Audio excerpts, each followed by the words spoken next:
Hey everyone, my name is Dillon Gonzalez. I'm the editorial director of GeekVibesNation.com and also a co-host of the Home Dance Film Festival podcast. And welcome to a brand new episode of No Streaming Required, your weekly deep dive into all the latest and greatest in the world of physical media.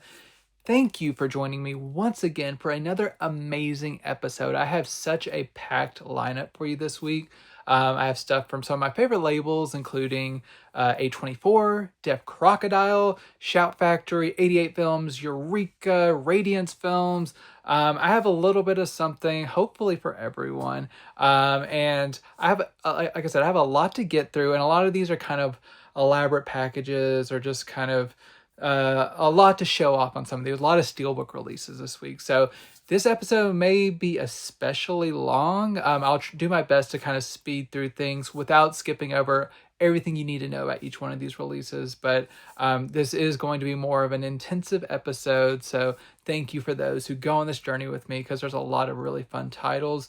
The first of which I'll dig right into is from A24, one of my favorite films from last year. And that is their new Blu-ray release of Sing Sing.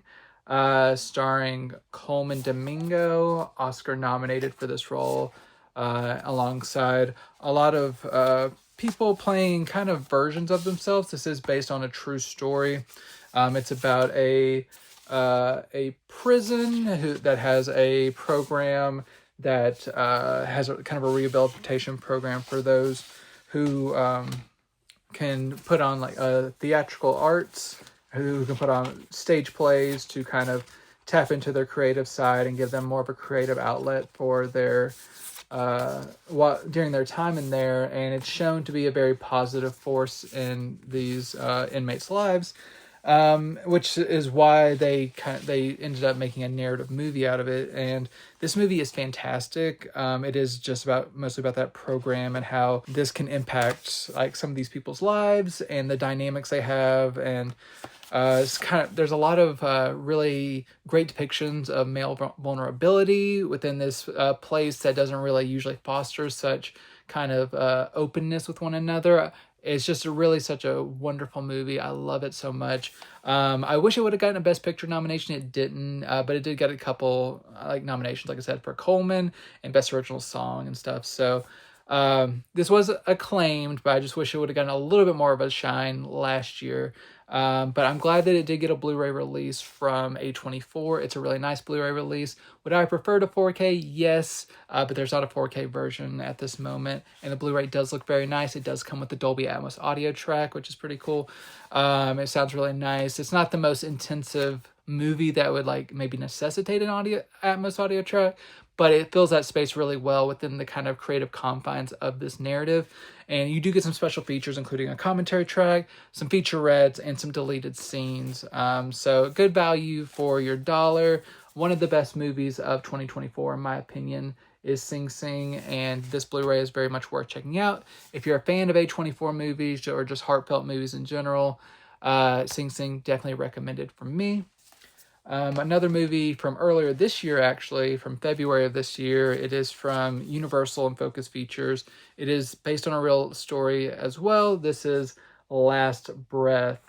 This is based on, like I said, a real story, but it also had a documentary, I believe, of the same name that came out prior to this movie. This is one of the few documentaries that I did not get to see previously, so I didn't know every single beat of this story. So seeing this fictionalized for the first time out, I'm not sure if it helped it or hurt it, but it's a pretty decent film. In terms of kind of real life kind of near tragedies, it does its job. It's about some real life workers who divers who work deep down near the ocean floor to repair pipes and stuff that are key to our infrastructure and communication devices and stuff.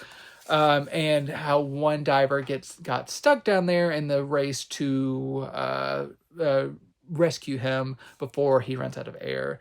And a good cast: Woody Harrelson, Simu Liu, and Finn Cole. It's a really tight movie. It's like 90 minutes, so there's not a lot of fat on this, but I do think I would have liked a little bit more meat to the characters to make me really invested on what was going on. It does a decent job, and it is fairly gripping, but I just not find myself as completely invested in this as some other kind of rescue movies, like similar type movies that I've seen. But it does a decent enough job, good pace, great performances. Technically well done. It just didn't grip me as emotionally as I wanted. I still think it's a good movie. I just can't quite rave about it as much as something like Sing Sing or something else that I really love. But it's good. It's solid. If you like kind of a rescue movie, inspirational movie, Last Breath, worth checking out.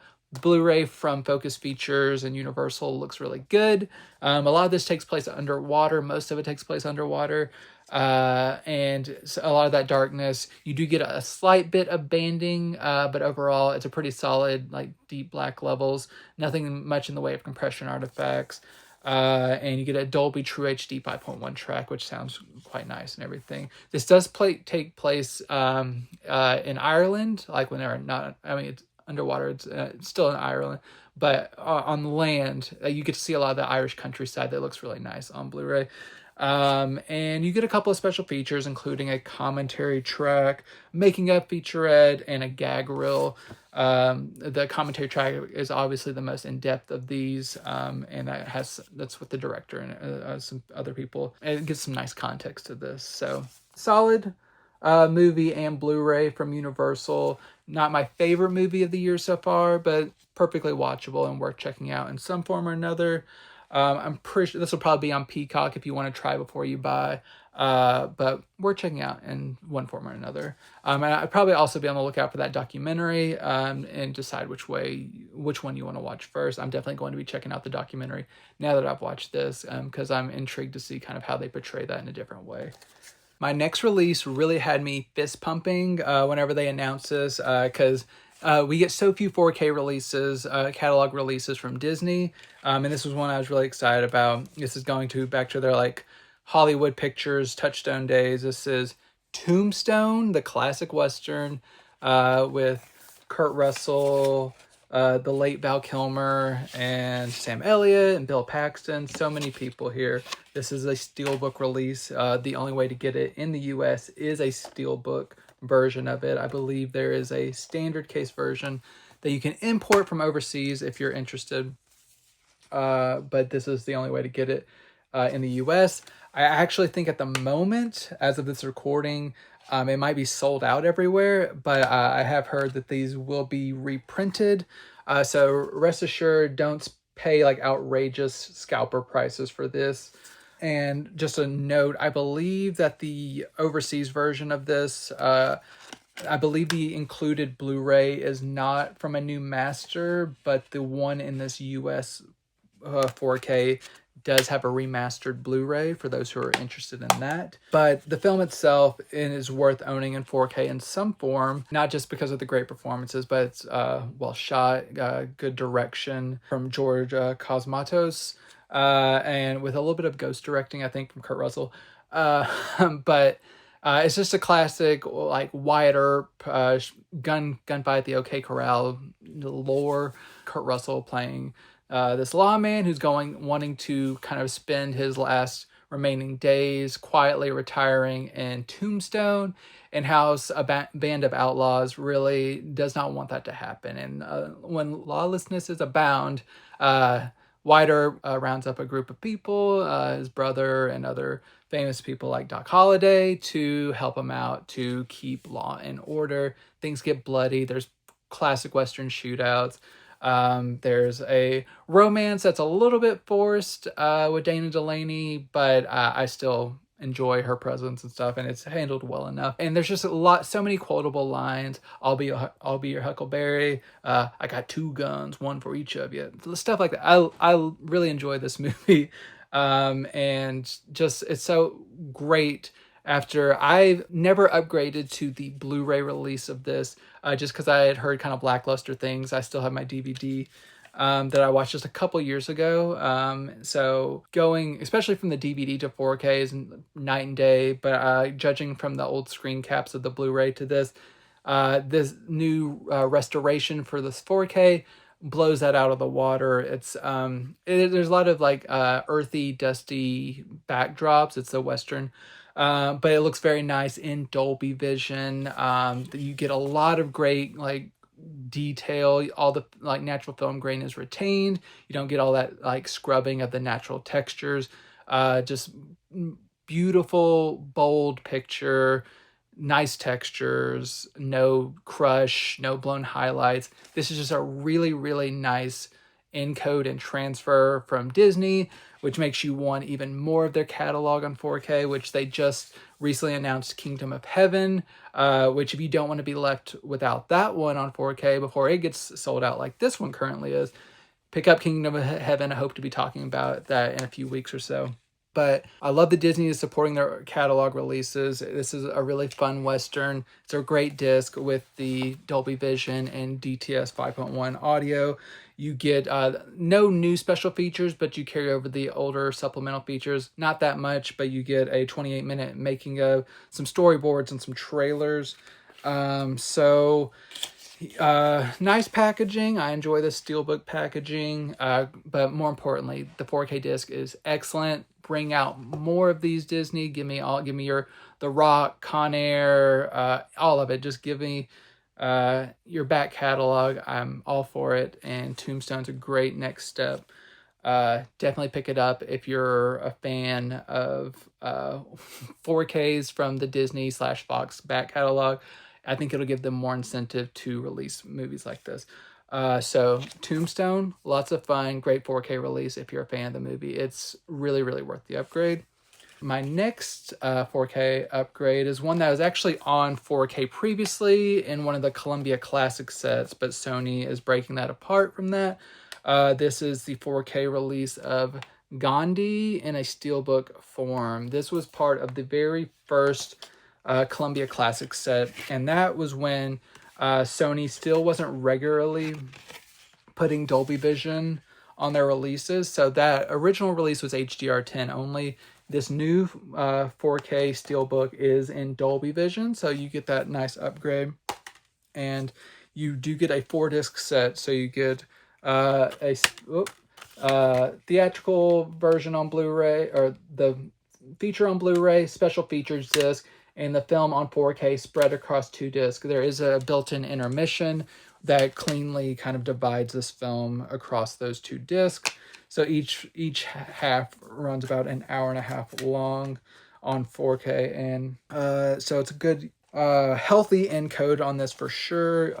Show off the 4K presentation here, or the steelbook presentation artwork there. This was a Best Picture winner. It's about the life of Gandhi, played by Ben Kingsley, the real life figure. It's a epic, a little over 3-hour movie, and just kind of detailing his life from and all of his passive resistance to trying to fight colonialism and European rule in India, and trying to gain freedom for his people and independence so they can govern themselves, and just how his approaches to such acts were so radical in that he was trying to do things peacefully, but still very effectively in terms of like striking in a way that was a real blow to his oppressors, but in a way that did not kind of demean his moral sense of righteousness and character and wanting to do things the right way.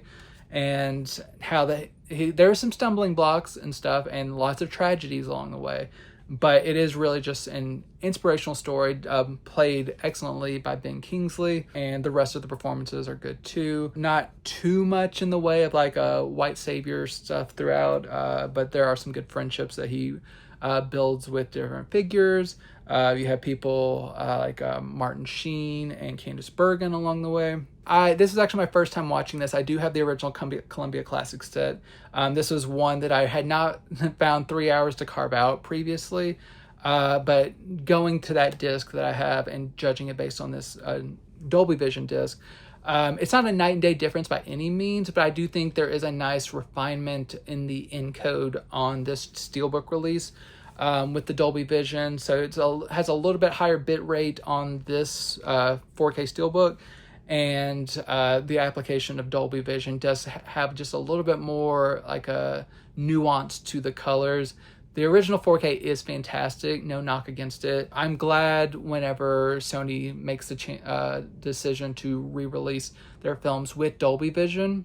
There's other recent releases that they've had, like The Social Network or Stripes, which is really great to get them outside of their Columbia Classic set, but they were already in Dolby Vision, so it's not as much of a impetus to upgrade those since they're the exact same disc. But this is a new version of this film, and it is very much worth checking out. Especially if you don't own it in any form, but even if you had the Columbia Classic set, if you're a big fan of this film, you might want to get this for the nice steelbook packaging and the Dolby Vision and everything. So it is a really nice package. So this is from a 4K restoration of the original camera negative. In addition to the Dolby Vision, you have Dolby Atmos, DTS 5.1, and a DTS 2.0, I believe, original stereo track. So you have the original way that this was exhibited, all the way to kind of a more modern Atmos immersive experience. So if you're a pure audio listener, you have that option. If you want to show off your surround system in the best way possible, you have the Atmos mix. And then you get lots of special features, including a commentary track, some interviews, tons of featurettes.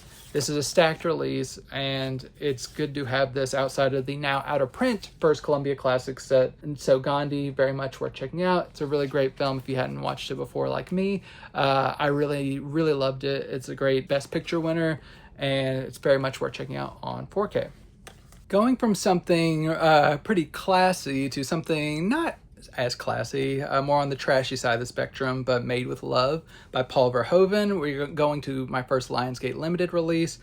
This is a 4K Ultra HD upgrade of Basic Instinct with Michael Douglas and Sharon Stone. The erotic thriller that shook the early part of the 90s with especially one iconic scene, which you will not be seeing in full on this steelbook artwork, but it's Sharon Stone as a writer who is accused of a crime that is eerily similar to one depicted in her book that she had released in prior years. And Michael Douglas is the cop who has kind of a checkered past, trying to see if she is responsible for these crimes.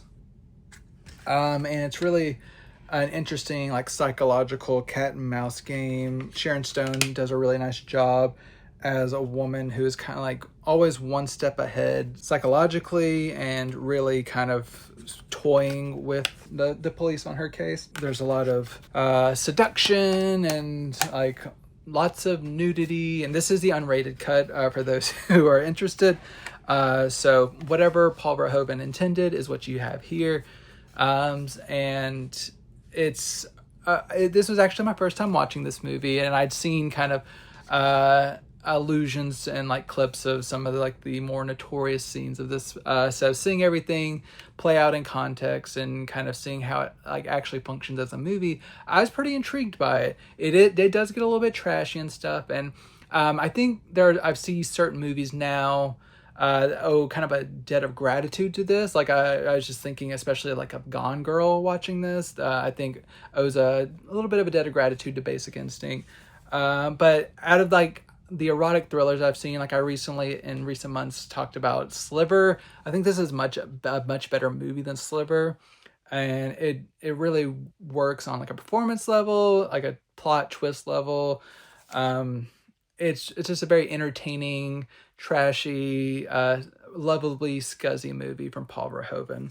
And yeah, I enjoyed myself, and I've never owned this before. It's my first time seeing it. I do know this was released on 4K overseas back in 2020 by Studio Canal. Everything that I know about that in comparison to this, it uses the same base transfer, but everything I hear, and I've seen like screen caps and stuff, the Studio Canal encode from several years ago had kind of a poor encode at times. And while this new 4K uses the same base master, Lionsgate provides us a much stronger encode that is much more stable throughout. So I've seen a little bit of controversy regarding color timing and everything. I think it looks very nice and natural. It's not like a blanket tint across the entire movie.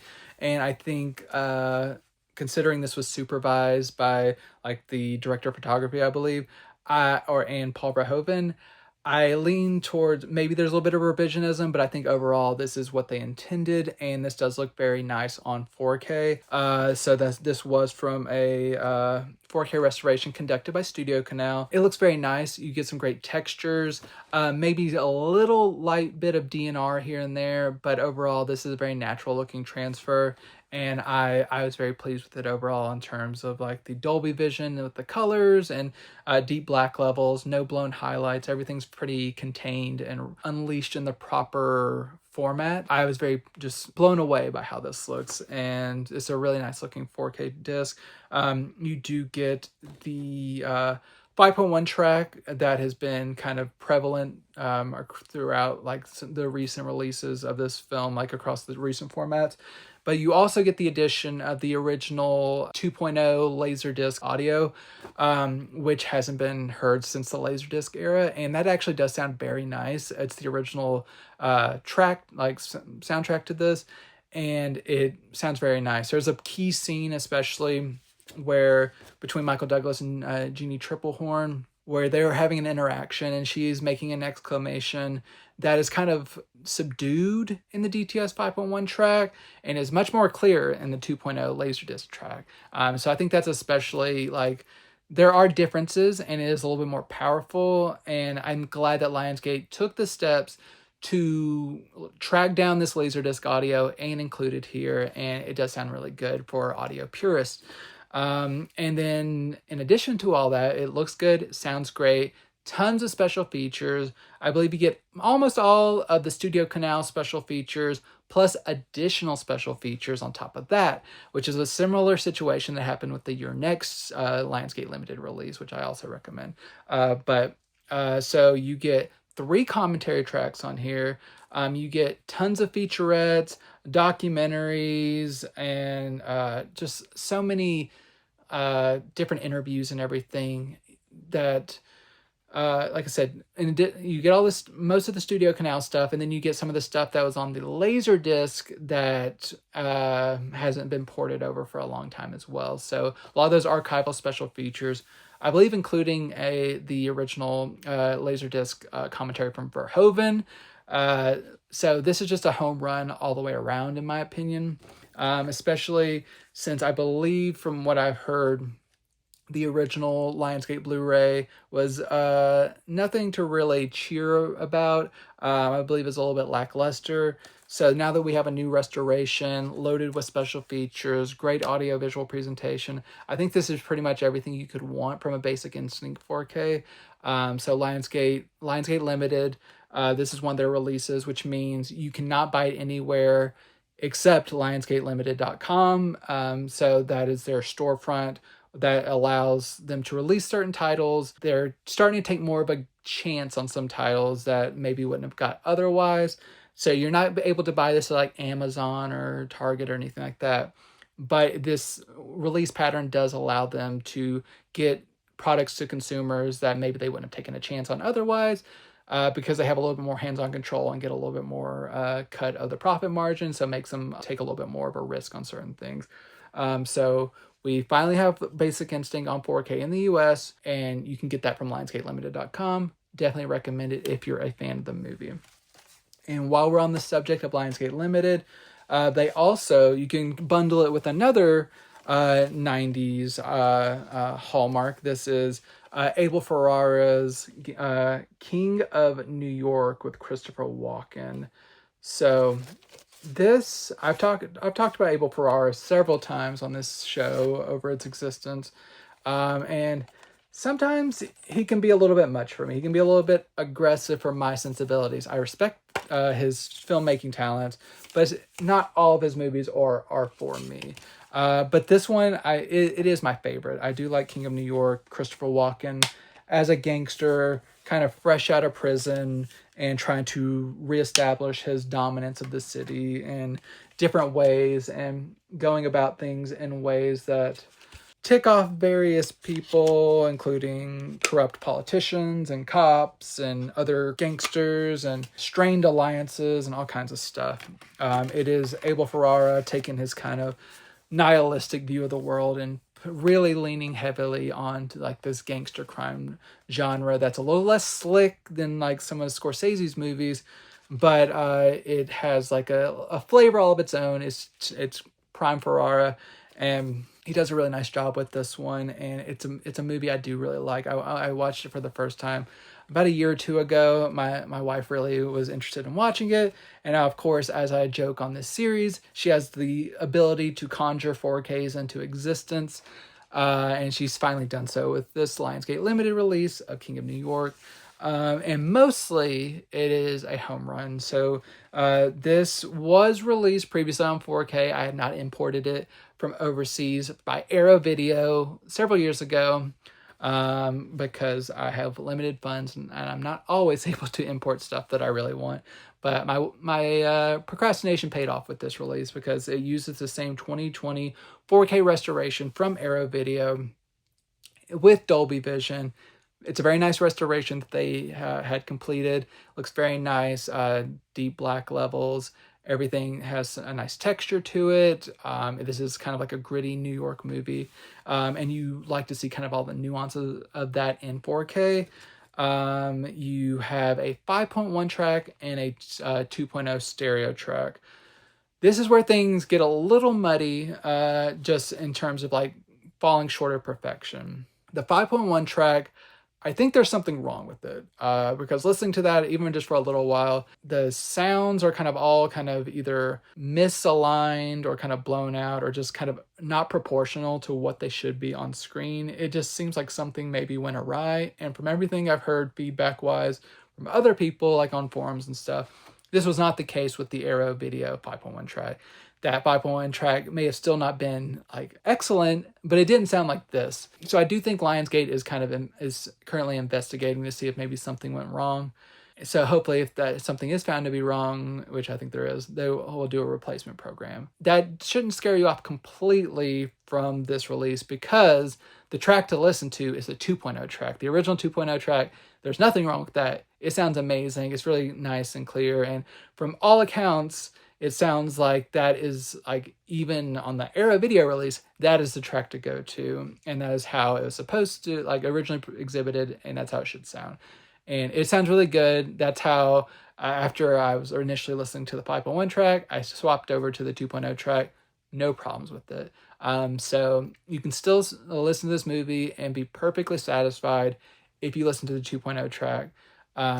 So just be aware of that. 2.0 track's great, but the 5.1 track, I think there's something wrong with it. But other than that, it's a great release, tons of special features, 2 commentary tracks, documentary, interviews, featurettes, loaded release, which I will get into more on my written review on geekvibesnation.com. But for now, I would just say the King of New York 4K release, it's a really, really great release of this one.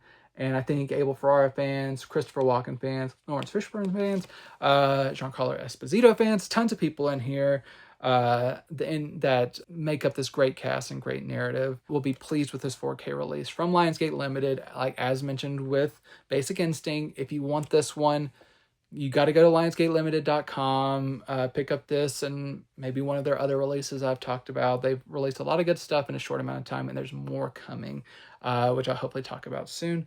But yeah, King of New York, very much worth checking out. If you're a fan of the film, this 4K is worth it. Next up on the 4K journey, we're going over to Shout Factory / Scream Factory. We have Scream Factory's 4K upgrade of Robert Zemeckis' What Lies Beneath with Michelle Pfeiffer and Harrison Ford. This is a supernatural thriller about a couple who start experiencing weird things around their house, ghostly visions, maybe tied to a girl who died, and kind of trying to figure out what exactly is at the root of this kind of mystery at their house. This is a really solid thriller. This is one that I had watched a couple years ago after getting the Paramount Blu-ray of this, I believe in like 2022, whenever it came out, sometime around then. And of course, this is one of those scenarios that I am regretting, but not too harshly. All these Blu-rays that Paramount put out in like the early 2020s, they are now coming out and releasing them on 4K. And luckily, they price these usually cheaply enough that I'm not too hurt by like spending $10 on the What Lies Beneath Blu-ray. It does sting a little bit, but I'm glad to get this on 4K from Scream Factory, especially from Scream Factory, because if this was a Paramount, I'd be a little bit worried about the encode. Scream Factory, they've done a nice job with this one. This does come from a new 4K restoration of the original camera negative, and this is approved by the director of photography. And it's a really nice release. As I mentioned, I had that old Paramount Blu-ray of What Lies Beneath. It is a major upgrade from that. That was an old master, dated master, probably from like the early 2000s DVD era. It was in need of an upgrade, and I'm glad Scream Factory was the one to facilitate that because it looks nice in Dolby Vision. Really nice grain structure, maybe small pockets here and there that don't look perfect, but I think that may be more of an issue with the original elements rather than like an issue with this transfer specifically.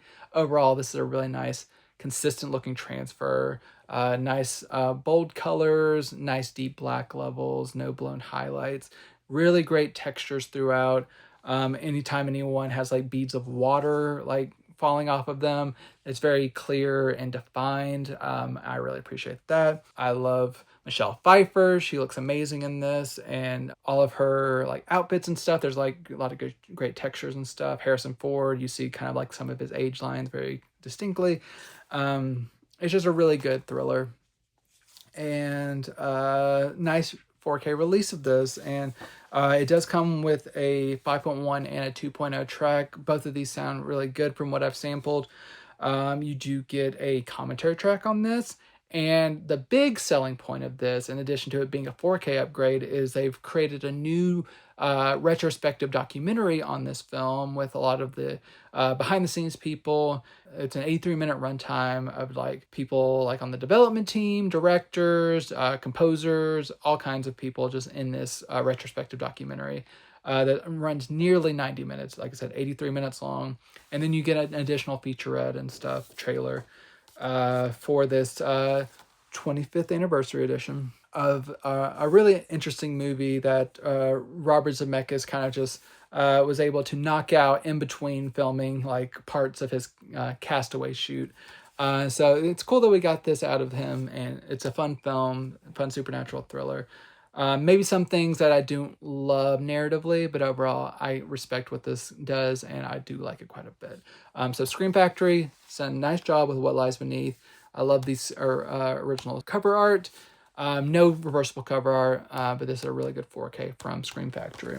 Staying in that family, we're going over to Shout Studios and G-Kids and their 4K upgrade of Mamoru Hosoda's Summer Wars. This is one of his earlier films. It's been quite a while since I've seen this one, but I do love this director. It's probably been about 12 years since I've seen this movie, but it was a joy rewatching this one. It deals with a lot of themes that he would come to be known for, but there's this goes kind of like, it's like this narrative is two-pronged. The first is kind of a familiar trope of a girl hiring or convincing this boy that she goes to school with to come away with her and pretend to be her boyfriend at kind of this family reunion for her grandmother's birthday. There's like all kinds of stuff going on there, but then the main plot involves this digital world that kind of, it's like super integral to society, and it gets infected by like this AI creation, and it is up to this boy and the family and everyone to come together to take down this evil entity that's in this digital world that is creating havoc in the real world because it's tied to a lot of like the power systems and banks and all kinds of stuff is being infected by this AI like nuisance in this world. And it's just, and it's visualized by like colorful avatars and big fight scenes. It's really the stark difference between like the digital world and then the real world. Animation wise, it's stunning. It's just, I found myself just so transfixed by this story and this, and I was just like, I'd seen it before, but it was just such a joy to watch it again. And I really hold it in high esteem in Hosoda's filmography.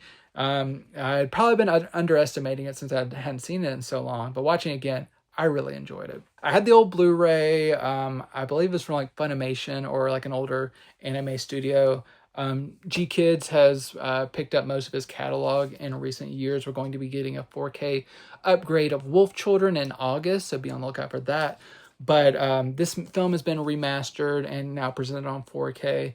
It's a nice upgrade from that old Blu-ray in terms of detail and texture. It's not from a source that is like a night and day difference in terms of how it was rendered. It has a limitation to just the original source of this and how good it can look. But just in terms of an upgrade, there is an actual upgrade to this, and just like a little bit of more crispness and just like definition to this picture. This is presented in HDR10. It's one of those transfer that's more like an SDR presentation in an HDR container.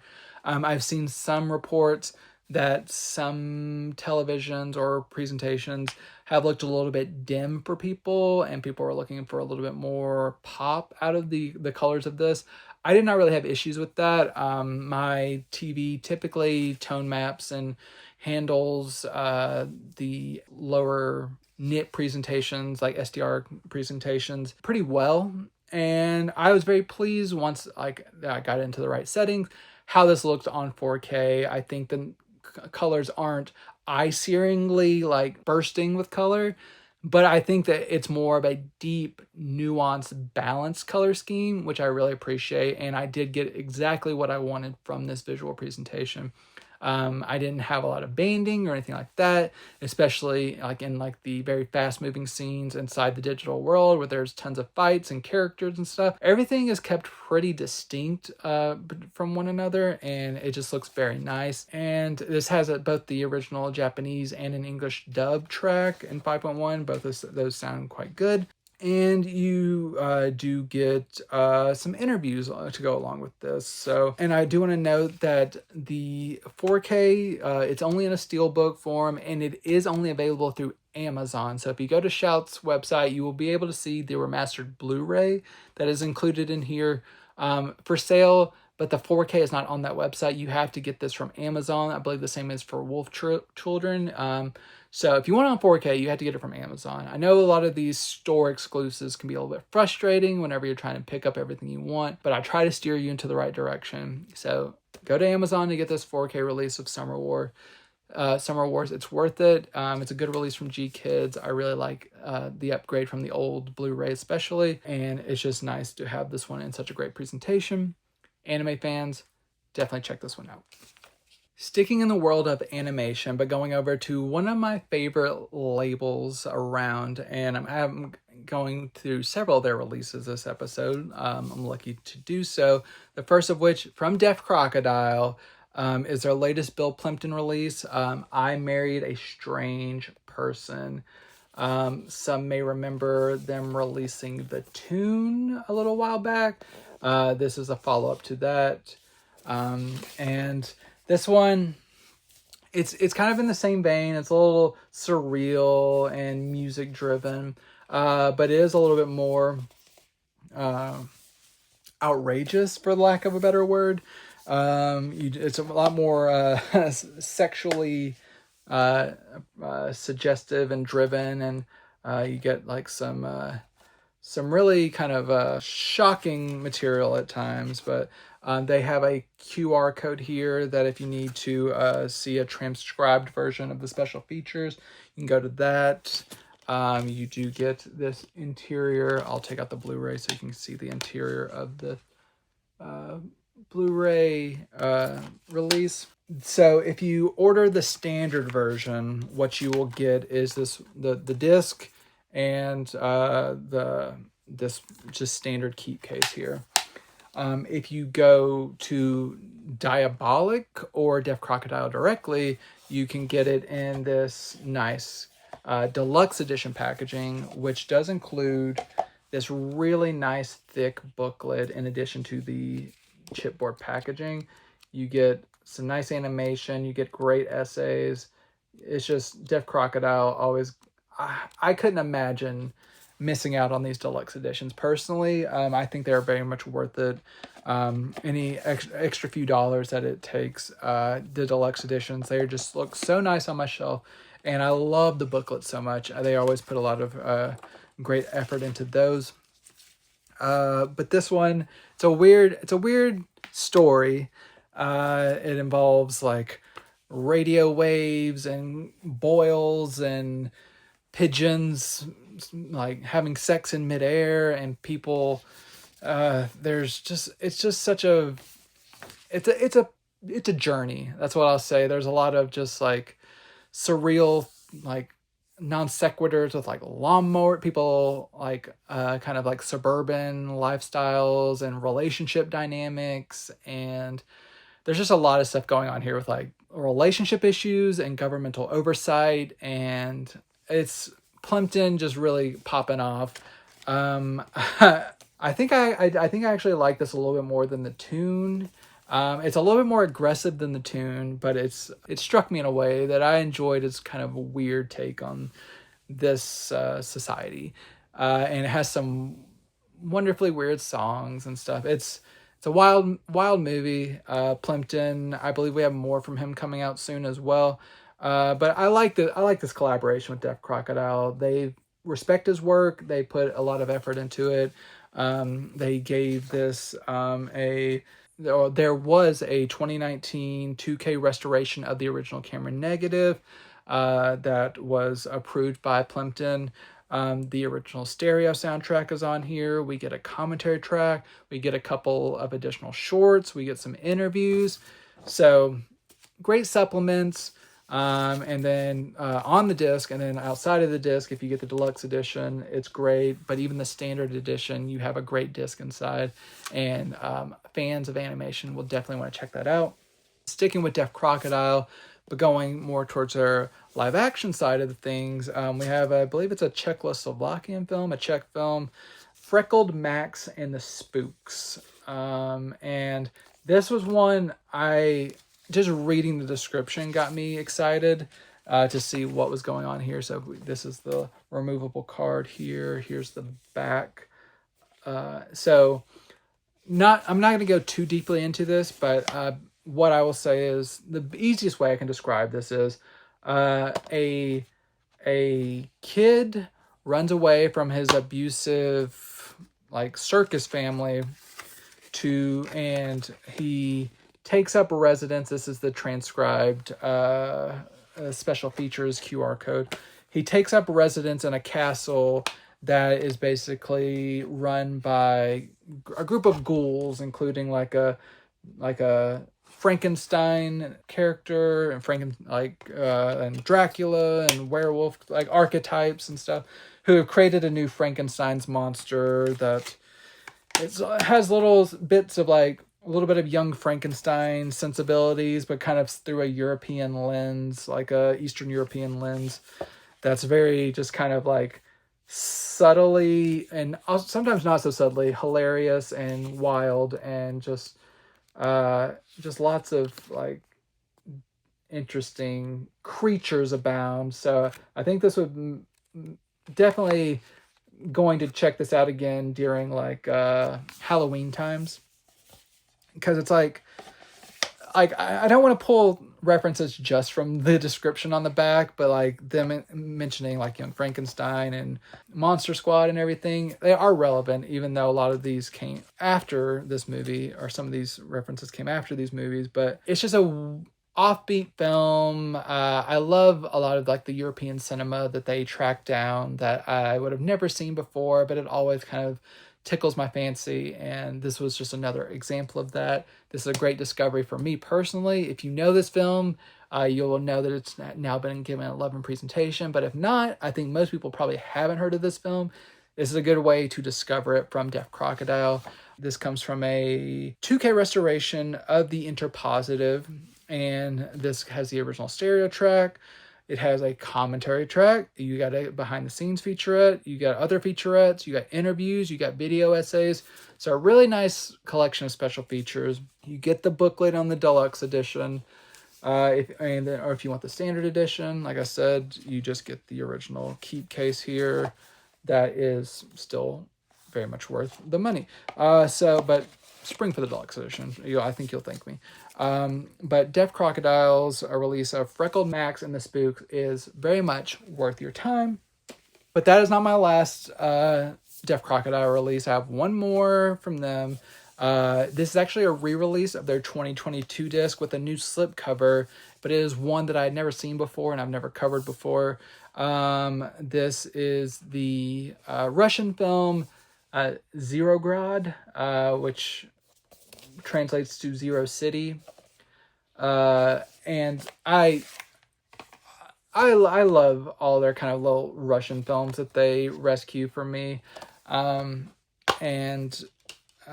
This is just a real joy discovering this one, I'll say. I watched this one with my wife to kind of like expose. I thought this kind of I sampled the first few minutes and I was like, oh, I think she'd like this. So ended up watching this with her and I think she enjoyed it pretty well. It has a really kind of like weird and offbeat sense of humor. She was giving me a side eye playfully during one of these opening scenes, which involves just a secretary completely naked at the desk, and it kind of gives you a little bit of a clue to the absurdism of this world that this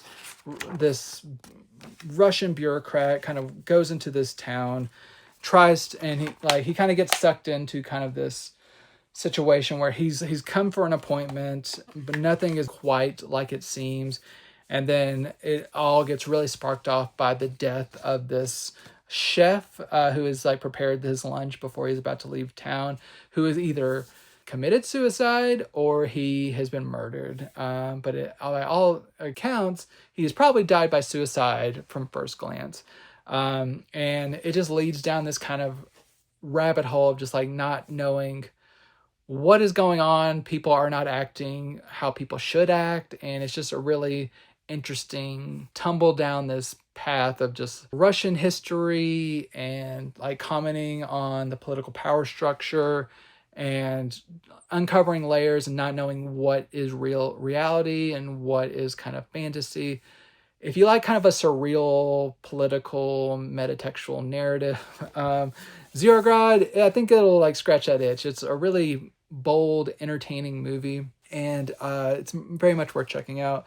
Like I said, I'd never seen the original 2022 disc, but there have been key films like Kinzaza and Prague Nights and stuff that they have re-released in very small batches, so don't sleep on this if you're interested. In slipcovers, after they defected from the Vinegar Syndrome family, there were titles that they wanted to repress and kind of give a more uniform look with these new slipcovers, with their new cases and stuff, just for hardcore fans who wanted kind of more of a uniform look.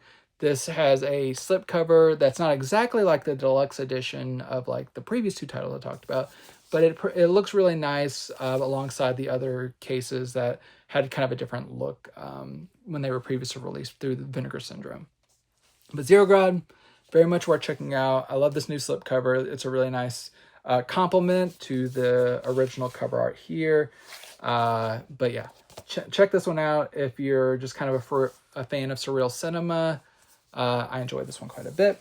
Going to one of my other favorite labels, we're going to Fun City Editions, and coming back to America with the release of John Sayles' Baby It's You.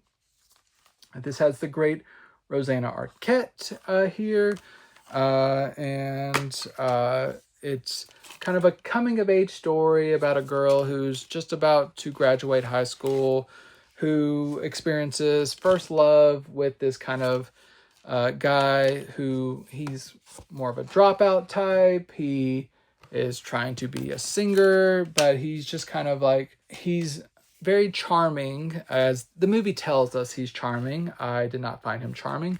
But he's just like, they start kind of their own kind of relationship. It starts, it's rocky during much of the time, but it's just kind of like the tale of first love. Maybe it's not going to last necessarily, but it makes an impact and it lingers, and how that impacts you, and like as it stretches into college and how their dynamic changes as life comes at them. All that. I really like John Sayles as a director.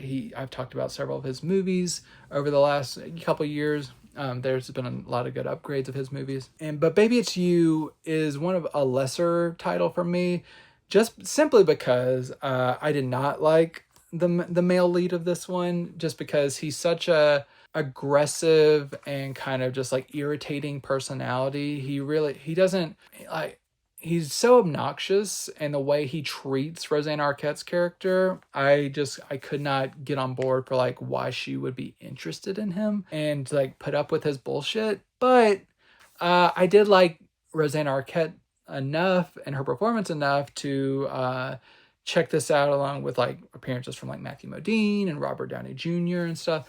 It has a good supporting cast and ensemble, and this is Rosanna's story overall. It's just, I just never could completely buy the romance between these two. But I think with young romance, it doesn't always make sense to outside observers. So maybe there's a little bit something to that. It just wasn't the most pleasant viewing experience for me personally. I did like the movie. It's just that issue keeps me from really loving it and just like rooting for them or anything like that. But I was glad to be able to see this courtesy of Fun City Editions. They've done a really nice job of giving this a 4K scan of the original camera negative. Looks fantastic. Fun City always does a really nice job with their restorations, and this is no exception. It looks really nice. Natural film grain is completely intact. No major blemishes. Audio sounds pretty good as well. You do get a commentary track for this one and some interviews that are fantastic. So interviews with John Sayles, Griffin Dunn, Amy Robinson, Roseanne Arquette, Vincent Spano, Matthew Modine. Really nice selection of special features. Great looking and sounding movie. So if you're a fan of any of these people, creatives, anything, Baby It's You from Fun City Editions, they've done a nice job, and it's a really, really great Blu-ray release. Now, just know that I am not lying whenever I say I am once again checking out one of my favorite labels. Yes, this just happens to be a episode where I'm talking about some of my absolute favorite labels. So I'm going down a Radiance Films rabbit hole, my first of which we are going over to Italy and the release of Girl with a Suitcase, with the great Claudia Carnale, who just celebrated a birthday. Twitter scared the hell out of me when I saw people talking about her, and I thought she had passed away. Luckily, they were just celebrating her, which I am fully on board for celebrating her at all times. That is without the OBI strip. Here she plays a woman who she thinks she is about to kind of run off with her boyfriend, who's kind of more well-to-do, and she's kind of left her life behind in order to she's like quit her job and everything in order to run off with him, and he ends up screwing her over and kind of leaving her behind, leaving her kind of with nothing. He has a younger brother who ends up crossing paths with Claudia's character. Unbeknownst to her, she does not know the family connection to this, to that they're brothers or anything, but he starts to help her out and developing feelings for her herself. But he's kind of he's like a younger teenager, and it's just all kind of the drama of this kind of more mature, like still like young, like 20 something, who she keeps getting kicked down by life, but she's trying to make something for herself. She's struggling. She's surrounded by people who are more well off than her, but she is just trying to make it in the world and everything. And Claudia, she's just such a magnetic screen presence that I was on board with her character, even when she can be a little bit kind of laissez-faire and just like a little bit reckless at times. You understand where she's coming from a character point of just trying to survive, and sometimes she has to make decisions which she doesn't want to do, but she's once again just trying to make it. And I really did enjoy this movie. The performances were what most anchored this for me, but overall it's a really complicated narrative, not in the fact that it's like twisty or anything, but just like emotionally you're wrestling with a lot of things, but it's very satisfying. And I think director Valerio Zerlini did a really nice job with this. Yeah, this is just a really nice release from Radiance Films for this one. So you get a 4K restoration of the original camera negative. Looks wonderful. It looks great. No major blemishes. Nice natural film grain. Radiance Films, I've said it once, I've said it 1,000 times, they are one of the best in the game, and they always give the utmost care to their releases, and this is no exception. So great restoration. You get 3 interviews and a visual essay. So nice selection of special features. Home run of an audiovisual presentation. So overall, no hesitation recommending this for international cinema fans of Italian cinema, more character-driven stuff. Girl with a Suitcase, very much worth checking out. And that continues for Radiance as we start to go down a Japanese cinema hole. We have one from Seijun Suzuki.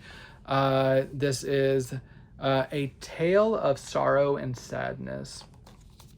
So I will take off this OBI strip. This is a pretty interesting tale.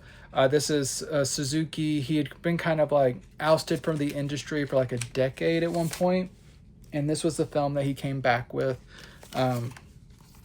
based on a manga, but it's about a female golfer who is kind of taken under the wing by like this marketing exec and like trained to be one of the best golfers around, but she is also turned into a media sensation.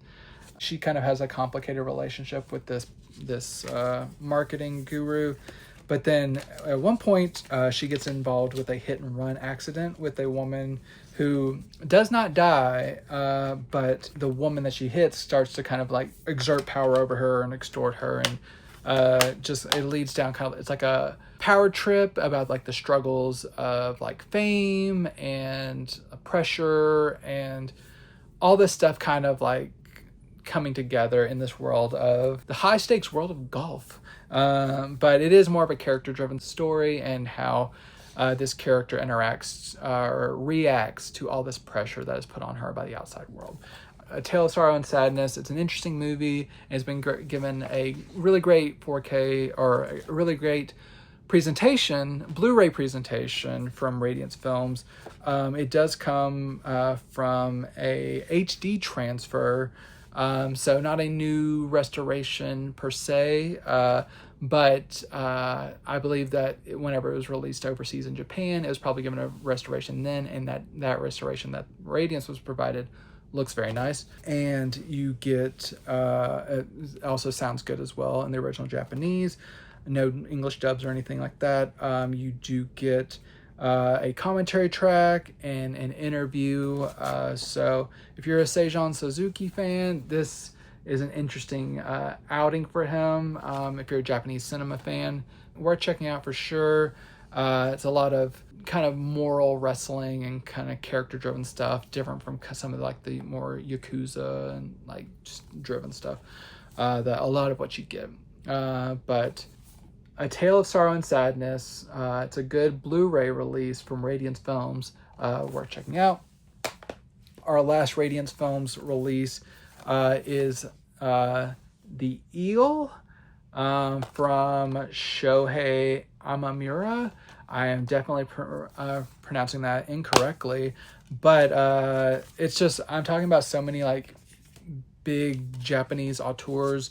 It's an interesting episode because so many of these filmmakers, like 5 years ago when I first really started reviewing and stuff for Geek Vibes, I had not really watched anything from any of these people, and now like I've watched like 10 films from some of these directors, and I just like know so much and how this fits into their filmographies and stuff. So physical media has really just given me a way to kind of a masterclass of international cinema just through physical media. And The Eel is an interesting one. I think those who were a fan of the recent film Perfect Days, we'll want to keep this one of note because it is played by that same lead actor just in his younger days. So back in the day, I believe this was the 97. So it has that actor playing the main character of this one. And this one is really interesting because it really challenges the audience to kind of be confronted with a really like bad assessment of the character and of at first, and tries to win you back a little bit, because it starts out with a man, our main character, who discovers that his wife is having an affair, and within the first 10 minutes of the movie, he murders her, and he is sent to jail. And then it like jumps forward in time with him serving his sentence, getting out of jail, and trying to rebuild his life. So automatically, you were set on like kind of like you're on your heels a little bit, because you're like, how can I possibly root for this man, empathize with this man, do anything, because he's a murderer, he killed a woman and stuff. And that always does linger. But this movie has an interesting way of kind of like lulling you in and kind of like showing you this character as he tries to atone for what he's done, and how he makes certain people's lives better with like what he tries to do after he kind of tries to settle his life after his incarceration, and how the sins of his past still linger and haunt him, but he is not trying to cover it up or run away from them necessarily. But how he lives his life, he's trying to live a better life than what he did before, and all of the regrets he has. And there's a lot of complex character work in here that I'm not even touching on in the slightest, because like I said, this is already a long episode, but this is a really interesting character study. And despite it being a little bit of a tough watch at points regarding like how you feel about this character, it's fascinating and very much worth checking out if you're a fan of all of Japanese cinema, or this director or star or anything like that. Worth checking out. And this does come from a HD transfer that was provided to Radiance. It looks very nice, no blemishes or anything like that. It's just a really solid looking transfer. You do get 2 interviews and a visual essay, so nice special features. The Eel, I believe this won a Palme d'Or at Cannes, so this is pretty acclaimed and finally hitting Blu-ray in the US. So the Eel, worth checking out, just with some caveats that you may have issues kind of relating to this character or rooting for this character, but the journey is still worth it. Now I'm heading over to a series of films from 88 Films, and the first of which I want to talk about is Yakuza Wives. This is from Hideo Gosha, who is a filmmaker I've talked about a lot through the releases of Film Movement Classics, but this is another Japanese crime film. It takes a slightly different approach, as it's about the women who are left behind when certain members of this Yakuza clan are incarcerated, and how their wives try to keep things running in their absence, and all kind of like the issues that arise from that in terms of like certain familial conflicts, and the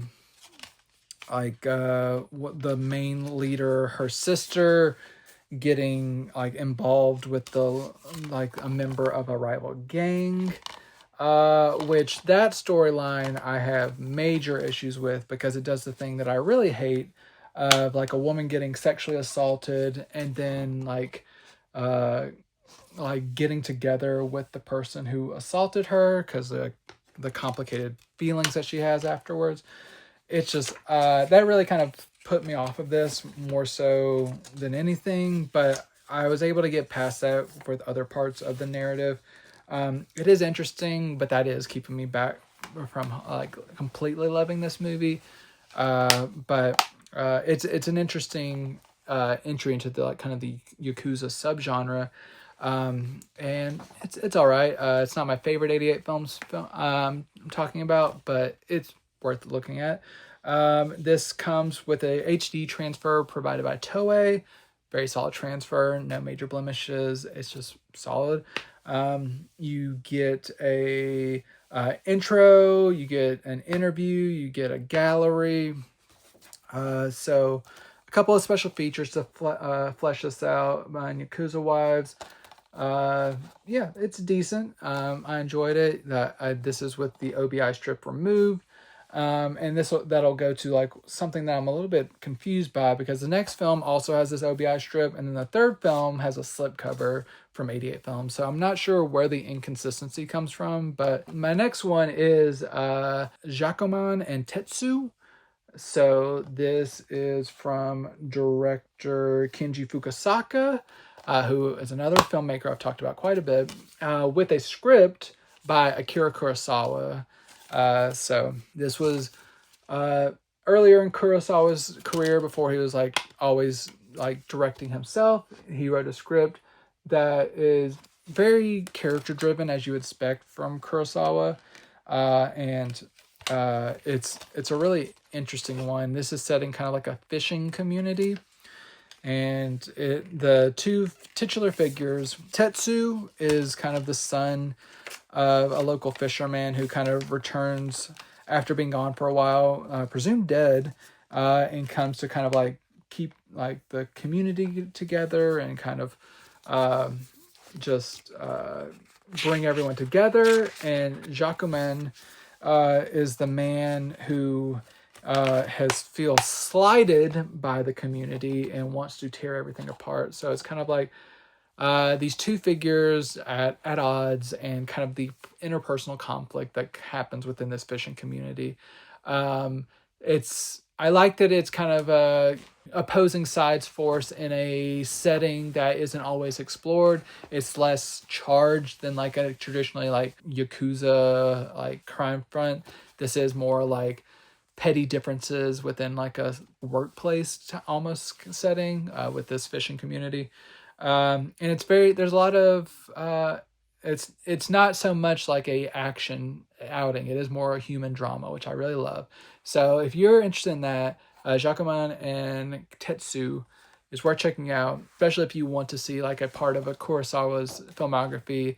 Even though he didn't direct it, is very much worth checking out. And Kenji Fukusaka is a great director in his own right. This is from an HD transfer from Toei.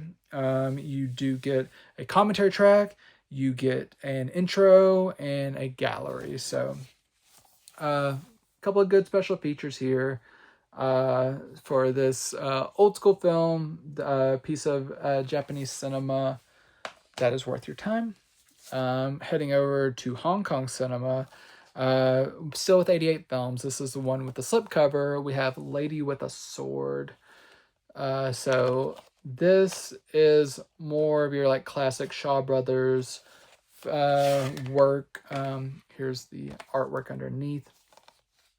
This is the story of a young boy and his mother who are on a path to meet with their family. They get attacked by some men on the road.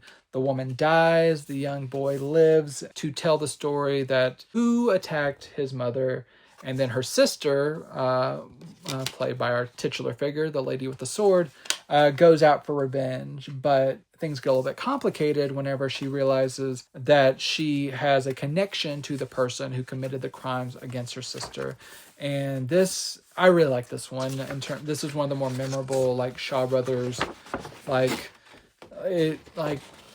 more in the traditional sense, but it's a little bit more memorable than a lot of them, in my opinion. And there's a lot of good kind of like character work on this one in terms of like motivations and trying to maintain honor but wanting to get revenge and do what's right, and how people are trying to protect their own interests and how that leads to ruin.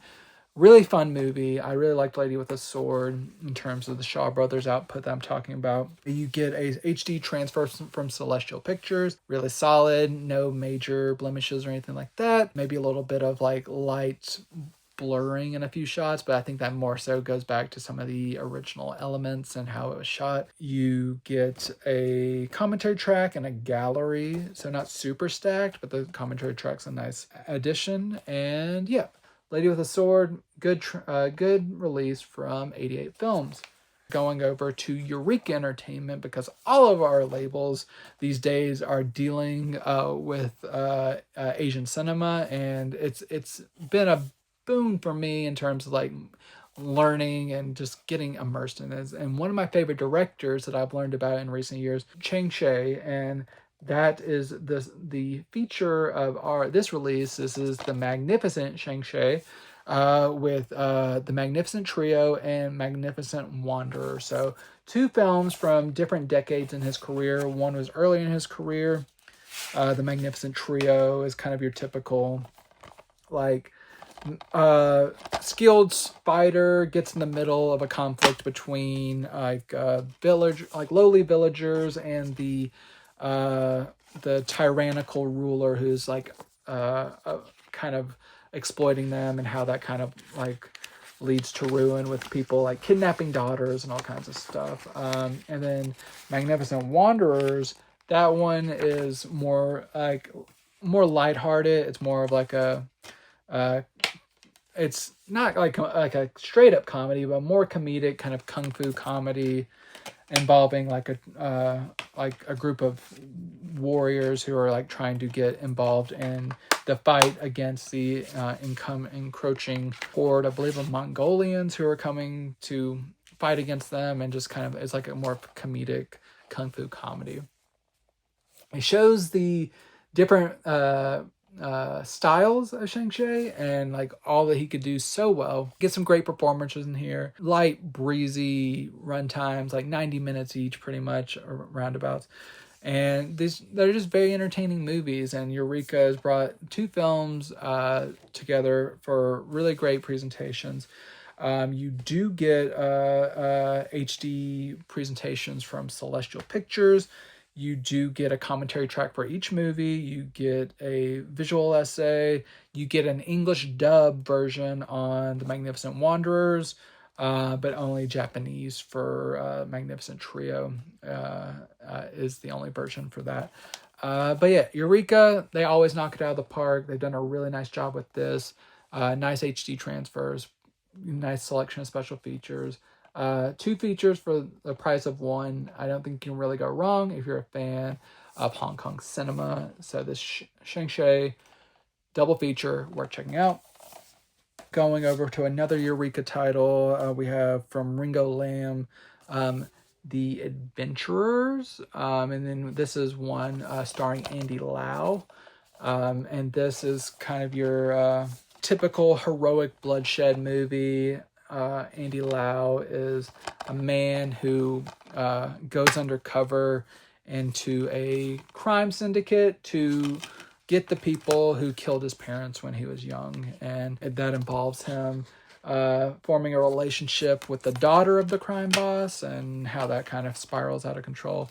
It's a fun movie. It's, if you like any other Ringo Lam stuff, or like Johnny Toe stuff, I think you'll enjoy The Adventurers. It's quite a fun time, and Eureka's done a nice job with this one. This is one that they gave a 2K restoration. It looks very nice. It's been restored quite well. Nice textures and colors and stuff. Nothing seemed erratic or off. Just a nice transfer from Eureka. Sounds good as well. You do get both a restored and unrestored Cantonese tracks. You get a commentary track and interviews. So overall, a couple of different audio options in the original audio, and then HD transfer, 2K transfer, and special features. So a nice release of The Adventurers from Eureka. Heading over back to Italian cinema, we are going to Raro Video's 4K release of Swept Away from Lena Wertmuller.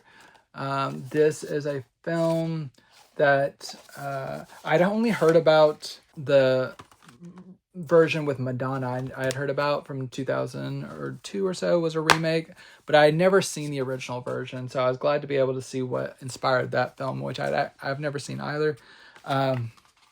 But this film is kind of look into clashing of cultures and class structures and stuff. It's Giancarlo Gianni as a worker on a yacht that has been chartered by Mariangela Melato. So she's kind of like, she's a capitalist and he's more of like a communist, and just kind of their dynamic. She kind of like talks down to him and like basically calls him like a dog and uncultured and stuff.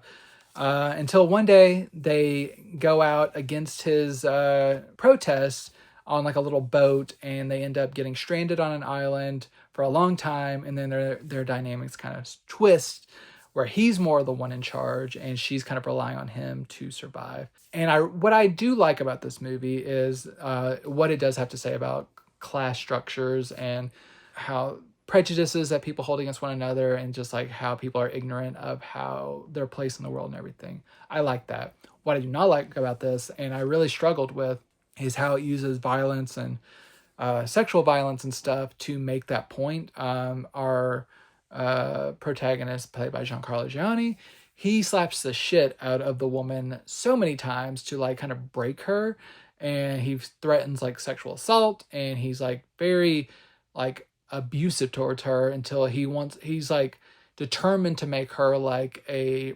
proper woman and stuff that's like subservient to the man. And he just has all these regressive ideas, and most of the movie is him breaking her and putting her into her place and getting her to like become devoted to him and like obsessed with him and everything.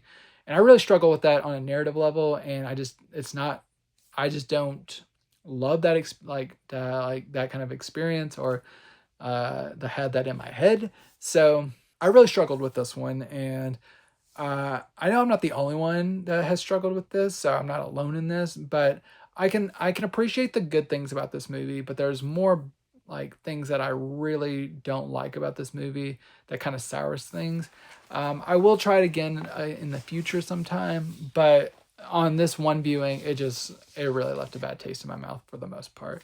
But if you're a fan of this film and don't have the same hangups as me, from what I can tell, this 4K presentation from Rare Video does look very nice. This comes from a new 4K restoration created last year from the original camera negative. This is presented in SDR, so no HDR, but just the 4K presentation presented in its full 4K in SDR. It looks good. I have a feeling that some people will be unhappy with the color timing of this one.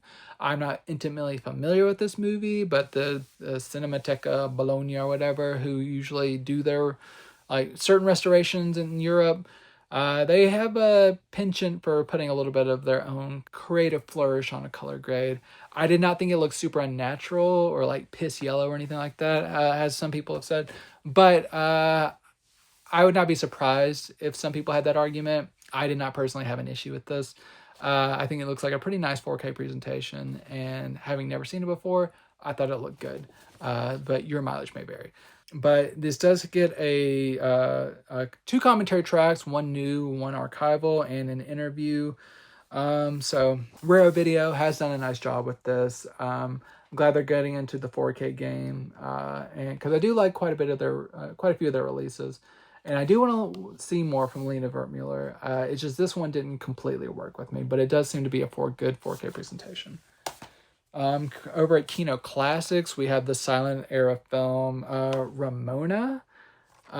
This is a film about a woman of mixed heritage who kind of loses her kind of status in life whenever she decides to marry a Native American man, and all kind of the obstacles that they face whenever this happens. And it's a tale of struggle and racism and just prejudices and all that kind of stuff.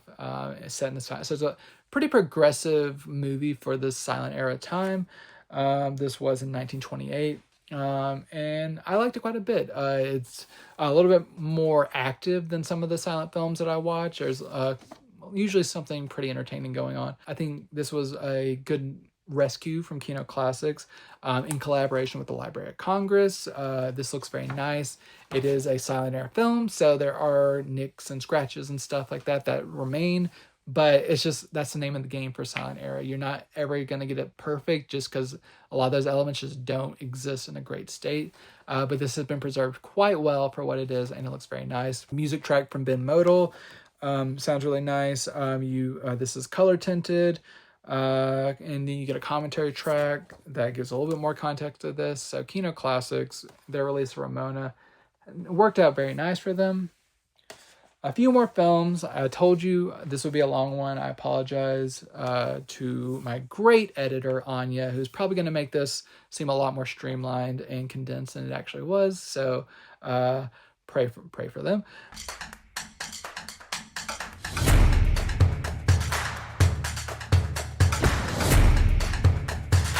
Hey everyone, my name is Dillon Gonzalez. My next one is from MVD Entertainment with their release of the Blu-ray of BB King on the Road. So this was created, interviews were conducted shortly after the passing of BB King, I believe in 2015. And this was basically a pretty straightforward film of them getting together a lot of his collaborators and stuff to tell his stories and share stories and everything. It's pretty straightforward. The only thing that's kind of out of the ordinary is at the beginning, there's like a reenactment, like one scene early from his childhood, which I did not like, but that was the only time they did it. So I think it's a weird creative choice to have that. But overall, other than that, it's pretty straightforward in terms of like talking head stuff going on. I was interested in BB King, so I was really interested to check this out. But I especially got this because my wife is a huge fan of both the Beatles and U2. So having Ringo Starr and Bono contributing some of the interviews to this was a bonus for us. Not the best documentary I've ever seen on a technical level or just like content that's talked about, but it's perfectly solid if you want a baseline look at BB King's life with some funny stories and interesting stories from people that maybe knew him best. It's perfectly solid. It won't blow you away. You won't get like earth-shattering revelations, but it's perfectly solid. If you're interested in BB King, maybe worth checking out. BB King on the Road from MVD. This Blu-ray looks nice for what the original source is. Looks good. Some of the filming locations weren't like the best, but everything is pretty solid. Audio-wise, LPCM 2.0 audio, and a trailer. No other special features besides a trailer. But yeah, BB King fans should check this out. If you're more just a documentary fan who's just like wondering if it's worth it from a documentary perspective, not the best, more so for diehard fans of BB King.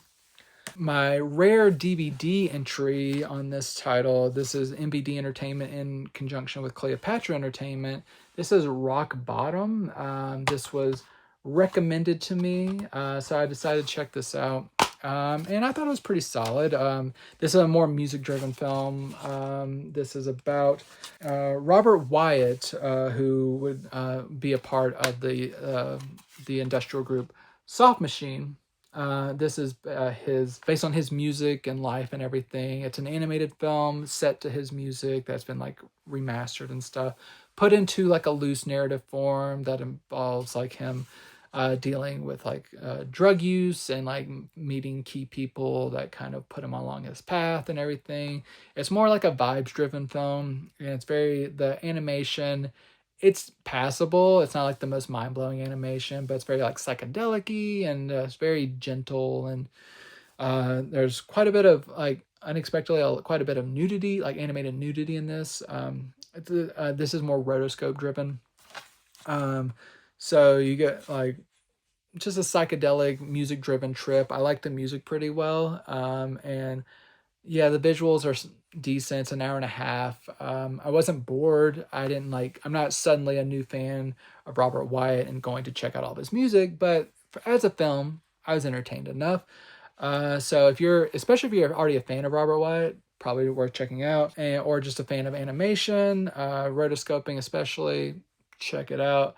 I wish this was on Blu-ray. I think that might have helped the visuals pop a little bit more, but as a DVD, it looks solid enough. Just a little bit more fuzzy, but it's a modern movie on DVD, so that it's usually a pretty good upconvert, and it works well enough. I just personally try to stick with Blu-ray and above. Not really anything in the way of special features, just a slideshow and a trailer, but decent release overall from MVD and Cleopatra. 2 more films, first of which is from Magnolia Home Entertainment. We had the Olivia Colman dramedy Joyride. This one is about a young boy who is running away from his father, who's kind of like up to some shady business, ends up stealing a taxi cab, and whenever he rides off with it, he looks in the back and he sees that sleeping Olivia Colman with her young baby, which he soon learns she's on a trip to give her baby away to a friend. And it's like their dynamic throughout this journey of like trying to decide if she does really want to be a mother, and him, the young boy, deciding, like, trying to figure out what he wants to do regarding his father, and who's kind of a bad dude, and them forming a friendship and all this stuff, and learning from each other and stuff. I think a lot of people would probably find this more of a cloying movie. It does kind of have more of a saccharine bent to it, but I'm more of a softie, so I don't mind that as much. I did not find this to be like an amazing movie, but I liked it pretty well, and I love Olivia Colman, and she definitely, if she wasn't here, I don't think I would like this movie as much as I do. She's amazing though, and she definitely elevates the movie overall. And yeah, like I said, there's some things that are just kind of a more convenient or saccharine, but like I said, I'm a softie and I liked it overall. So if you're more of a softie at heart, maybe check out Joyride. This Blu-ray from Magnolia Home Entertainment comes like 2 or 3 years after they first released it on DVD only. So it's nice to get this on Blu-ray. It finally caused me to actually seek it out and watch it. It looks good on Blu-ray. It has a nice Irish countryside and everything that looks nice. DTS 5.1 sound and a making of featurette included, but overall nice to get one of their back catalog on Blu-ray. Joyride, it's decent, but maybe not the best movie, but if you've been wanting it on Blu-ray, it's good. And finally, from the good people at Sony Pictures Classics, digging into their catalog for Bossa Nova. This is a romantic comedy starring Amy Irving as one of the few people in this film who are speaking English. But she is in Rio trying to teach English to people over there. And it's like a whole entangled complex thing of just like a man who takes her class to get closer to her, and he has an ex who is separated from him who may still be interested in him, and she has a friend who has met someone on the internet. All kinds of like colorful personalities within this like kind of group of people that are intermingling and have romantic entanglements of some sorts between different layers of this group and stuff. I actually found this to be pretty charming. I'm a big, like I said, big softie, so I love romantic comedies. I've seen most of the ones from the US. So it was interesting to see one from other parts of the world, even though there's still a few American actors like Amy Irving and Steven Tobolowsky. Mostly this is a Brazilian film, and it actually works pretty well. So it's not the best romantic comedy I've ever seen, but it worked for what I wanted it to be. I enjoyed it. It's just, it's good to get a new romantic comedy for me, especially from one from this era, like early 2000s era. It worked enough to make me just like smile and stuff. It was good. And I'm not sure of the provenance of this master, but this seems to be remastered by Sony Pictures Classics. It looks very nice, vibrant colors in this beautiful location. Clear sounds, everything looks good. Only a trailer in terms of special features, but overall, good presentation for Bossa Nova. If you're a romantic comedy fan, check this out. I like that Sony Pictures Classics are digging into their back catalog more. I just wish they would show a little bit more of that same care to their newer titles, because they keep passing on newer movies for DVD only, which I'm not a fan of. But for the catalog titles, keep it up. Bossa Nova, worth checking out. That is my show. If you have stuck with me this long, thank you. Congratulations. I hope you have found something that you enjoyed, because there's a lot of great titles here. If so, let me know which one. Let me know in the comments what you're most excited to check out. Share this with someone who shares your passion with physical media. I love getting new voices and in the comments and stuff, and new viewers. I love to just share my love of physical media with the world. I love doing this every week for you. Make sure you subscribe to the Geek Vibes Nation YouTube channel. like the video, all that kind of stuff. It really does help. I will be back again next week with another large group of titles. But until next week, enjoy these movies.